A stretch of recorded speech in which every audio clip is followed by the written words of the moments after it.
We have learned by now that one of the best ways to protect ourselves and others from the coronavirus is to distance ourselves physically from people and to stay at home with only occasional outings for essentials. These practices translate to being confined to our home all day and all night, sometimes without the ability to go out for a walk.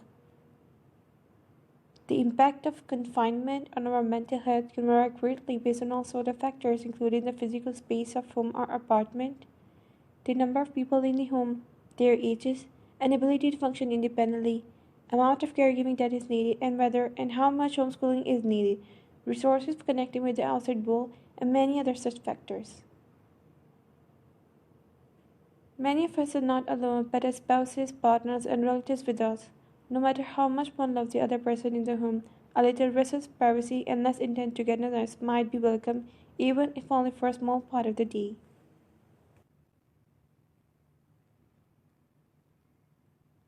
For couples or single parents with children, there are additional challenges.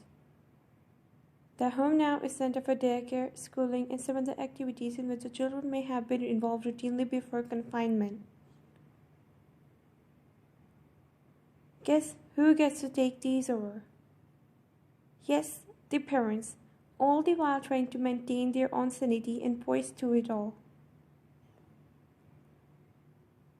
I am making this video to help parents in situations with children and adolescents.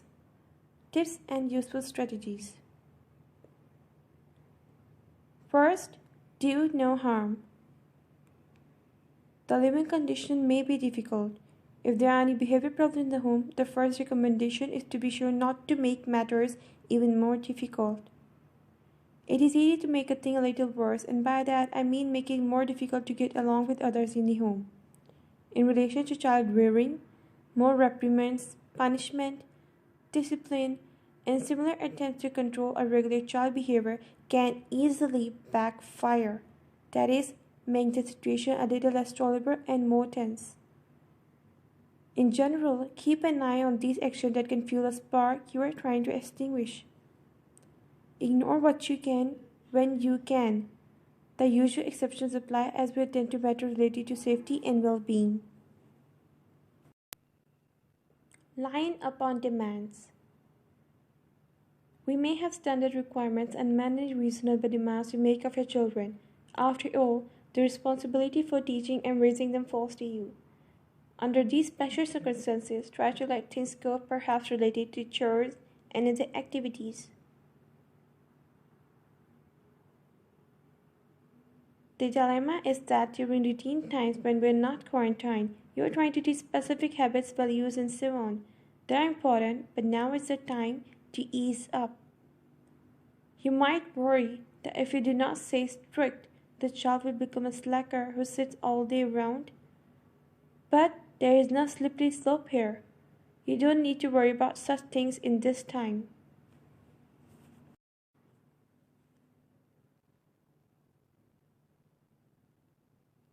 Manage your own stress.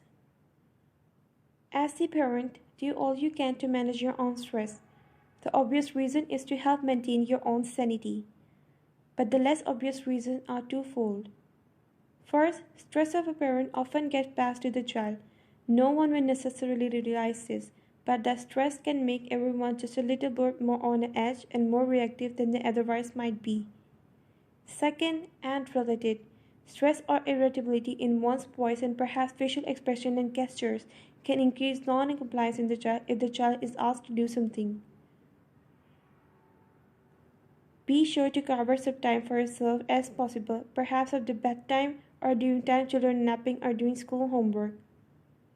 The options are endless, from following mindfulness or exercise online or other pastime.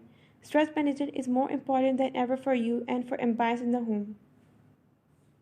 Do some light exercises together. The primary goal is shared activity and togetherness, not to get in shape, lose weight, or become trim. Exercise with those more ambitious goals in mind, perhaps on your own if needed. Remember the power of modeling? Your influence as a model on the child in relation to present home situation is great. You are a model for how to handle the situation and what to do under difficult circumstances. Modeling is also called observational learning. It's simple in the sense that children pick up ways of responding, styles, and reaction from the people around them without thinking about it. How you react to the news, to the situation, to the challenge of social isolation, all make up a huge difference in how your child thinks, feels, and react. Modeling includes what you say and do. Your reactions serve as a template for those of the child. For example, if you show flexibility in some of the rules, this is likely to model something very important for your child to experience.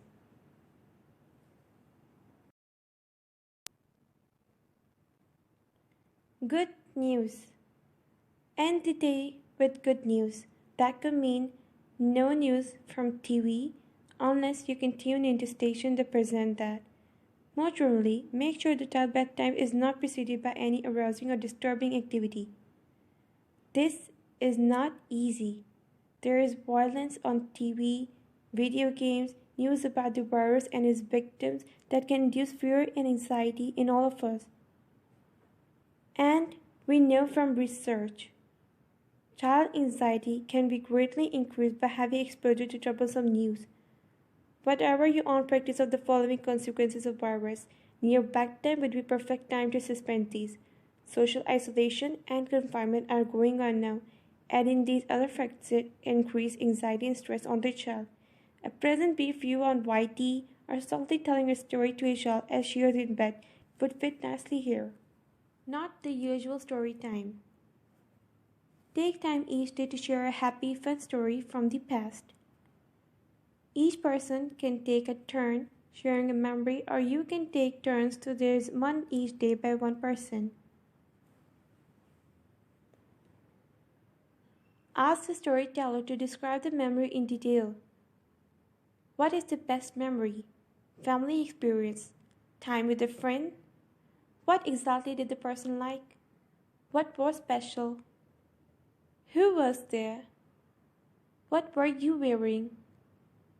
Was it sunny or raining?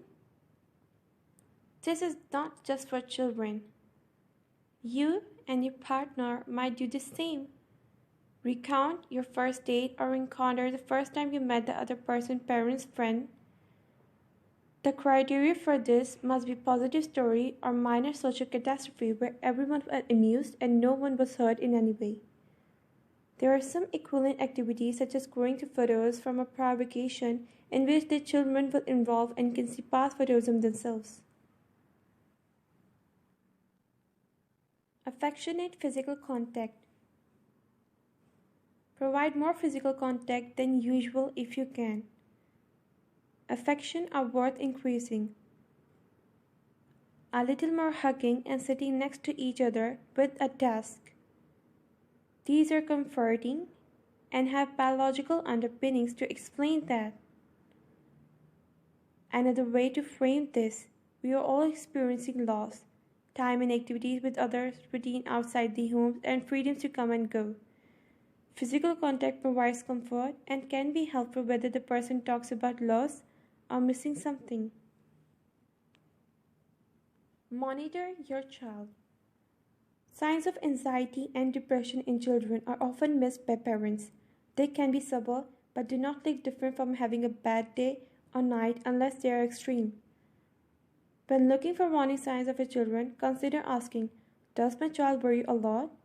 Is she or he having sleep problems? Does my child sit around and does nothing? Such reactions are easily readily explained by isolation. We are all stuck and influenced by the changes, so react or think about consultation if there is an extreme situation.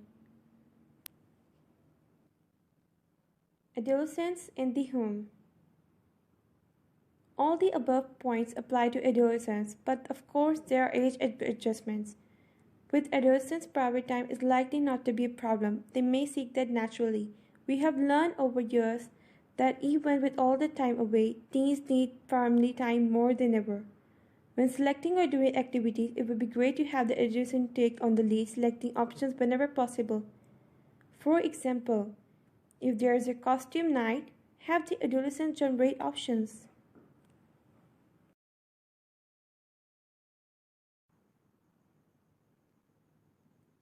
that's it. These points were for parents to follow in this tough time to make their home a beautiful place. Hope you would have enjoyed the video and like my channel. So please subscribe to my channel and like my videos and give your comments down below. Stay home, stay safe.